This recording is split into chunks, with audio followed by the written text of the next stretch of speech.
Sir, आमच्या चॅनलवर आपलं स्वागत अभिनंदन आहे. आणि आपण फुलंब्री बाजार समितीचे माजी सभापती होते सर.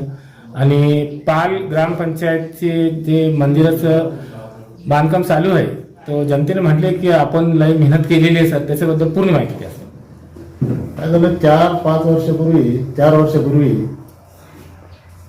ग्रामपंचायतीची निवडणूक झाली आणि त्या निवडणुकीनंतर आपण गावाला एक शब्द दिला की बाबा विकास कामे शासनाच्या माध्यमातून, ग्रामपंचायतीच्या माध्यमातून आपण करू.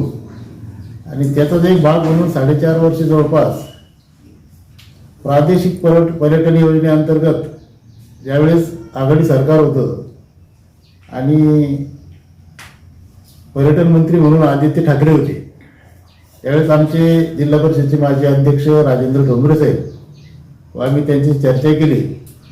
आणि एकनाथ शिंदे साहेब माननीय त्यावेळेस नगरविकास त्यांच्याकडे होतं, त्यांच्या माध्यमातून चर्चा झाली आणि या तालुक्याला एक 10 कोटीचा निधी आपण देऊ, तुम्ही तसा प्रस्ताव तयार करा असे ते म्हणाले. आणि त्यानंतर आम्ही पालचा जे तीर्थक्षेत्र सिद्धेश्वर महादेव मंदिर म्हणून आमच्याकडे प्राचीन असं जागृत देवस्थान आहे आणि याचा हे थोडं दुर्लक्षित झालेलं होतं, त्याचा विकास झाला पाहिजे म्हणून गावकऱ्यांनी सर्वांनी आम्ही ठरलं. त्या ठिकाणी चंद्रकांत जाधव अगोदर सांगितल्याप्रमाणे या सिद्धेश्वर महादेव मंदिराच्या तीर्थक्षेत्र विकासामधून जे विकास कामे आता सुरू आहे, अंतिम टप्प्यात आहे, त्यात काही राहिलेल्या कामाचा आपण पाठपुरावा करतो. गेली 2 वर्ष आपण आता शिंदे साहेबांच्या नेतृत्वाखाली हे जे सरकार आहे आणि आता पर्यटन मंत्री म्हणून आत्ताच जे नवीन आता ज्यांनी पदभार घेतला असे शंभूराज देसाई साहेब यांना भेटून आपण या ठिकाणी त्या सभागृहाच्या वर 2रा मजला जवळपास तो 1 कोटीचा आहे, त्याच्यानंतर एक प्रसादालय या ठिकाणी एक त्याला जे कमान आपण या ठिकाणी उभी करणार आहे. बाकीची राहिलेली त्या ठिकाणून सिद्धेश्वर मंदिर ते इथं एक फरशी पूल आहे, या फरशी पुलापर्यंत संरक्षण भिंत ते काम बाकी ते असे 6 कोटी 10 लाखाचा आपण हा 2ऱ्या टप्प्याचा आता सध्या पाठपुरावा करतो. मंत्री महोदयांनी तसा शब्द आपल्याला दिला की ज्या प्रमाणात निधी उपलब्ध होईल तसं आपण त्यांना मंजुरी देऊ.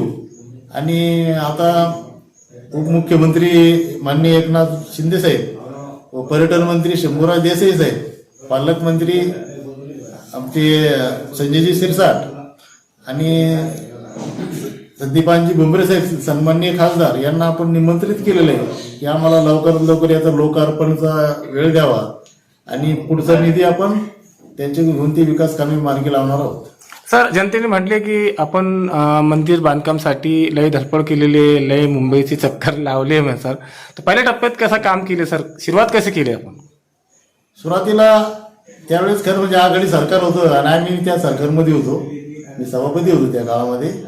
तर त्या पर्यटन मंत्री मी अगोदर मग सांगितल्याप्रमाणे आदित्य ठाकरे साहेबांना भेटून त्या कामाचा पाठपुरावा केला आणि त्याच्यामध्ये राजेंद्र डोंगरे साहेबांचा यांचा सिंहाचा वाटा आहे. आणि त्यावेळी तत्कालीन मंत्री संदीपानजी भुमरे साहेब, सत्तार साहेब यांनी खूप सहकार्य केलं आणि त्यावेळी तो आपल्याला 5.5 कोटीचा निधी त्यावेळेस मंजूर झाला. परंतु नंतरच्या काळात आपल्याला माहिती आहे की सरकार दुसरं स्थापन झालं, ठाकरे सरकार त्यावेळेस पडलं आणि नंतर आम्ही शिंदे साहेबांसोबत गेलो. त्यावेळेस बऱ्याच कामावर निर्बंध आले होते, बऱ्याच कामावर स्थगित्या होत्या, परंतु आम्ही त्यांना भेटल्यानंतर आपल्या पालच्या कामाची स्थगिती उठून यांना निधी वितरित करा म्हणून शिंदे साहेबांनी माननीय मुख्यमंत्री असताना त्यावेळी त्यांनी पुढाकार घेऊन आम्हाला त्या ठिकाणी इन्व्हेस्टमेंट करून दिली आणि हा निधी वितरित केला आणि काम सुरू झालं. सर, फुलंब्री बाजार समितीमध्ये जे महाराजांचा पुतळा उभारण्यात आलेला आहे, त्यांच्या कामामध्ये आपलं मोठं सहयोग आहे सर. तो कसा उभारण्यात आला, कधी उभारण्यात आला सर ते पुतळा? तो 2023ला आपण त्या ठिकाणी त्याचं हे तसं तर सुरुवात ही आपली सभापती झाल्यानंतर 2019ला आपण सुरू केलं. त्या ठिकाणी त्याला लागणारा पैसा पहिला उभा केला आणि रीतसर परवानग्या घेऊन ज्या त्याला परवानग्या लागत होत्या त्या सर्व 5-6 परवानग्या रीतसर परवानग्या घेतल्या आणि ते स्मारक उभं केलं आणि छत्रपती शिवाजी महाराजांचे वंशज असलेले छत्रपती संभाजीराजे भोसले यांच्या हस्ते आपण त्याचं थाटामाटात लोकार्पण केलं. प्रमाणामध्ये आपल्यातलं पशुसंवर्धन या ठिकाणी केलं जातं. दुग्ध व्यवसाय मोठ्या प्रमाणात आहे, तर त्यांना मोठी भव्यदेवी इमारत असली पाहिजे म्हणून गावकऱ्यांच्या सर्वांच्या सहकार्यानं पाठपुरावा करून या ठिकाणी जवळपास 1,40,00,000 या ठिकाणी इमारत, एक सुसज्ज दवाखाना या ठिकाणी उभारला गेला आणि त्याचं लोकार्पण बी झालं आणि तो जनतेच्या सेवेत आता सुरू आहे. नमस्कार, मी ज्ञानेश्वर तेजराव जाधव सिद्धेश्वर संस्थानचा अध्यक्ष आहे आणि माजी उपसरपंच पाल ग्रामपंचायत. आमचं हे सिद्धेश्वर संस्थान तीर्थक्षेत्राचा दर्जा असल्यामुळे या ठिकाणी अतिशय चांगलं भव्यदिव्य असं त्या ठिकाणी काम करता आलेलं आहे आणि ते काम महाविकास आघाडी सरकारच्या काळामध्ये तीर्थक्षेत्र विकास निधीमधून ते काम या ठिकाणी उभारण्यात आलेलं आहे.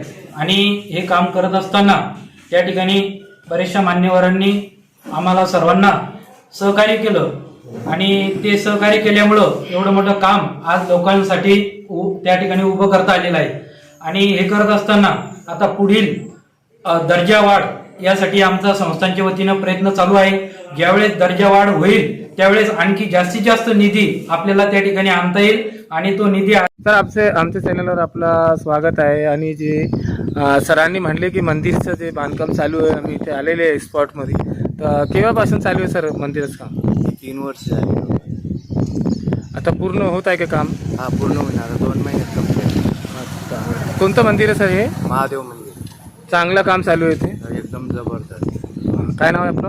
राजाराम सुखदेव तुपे.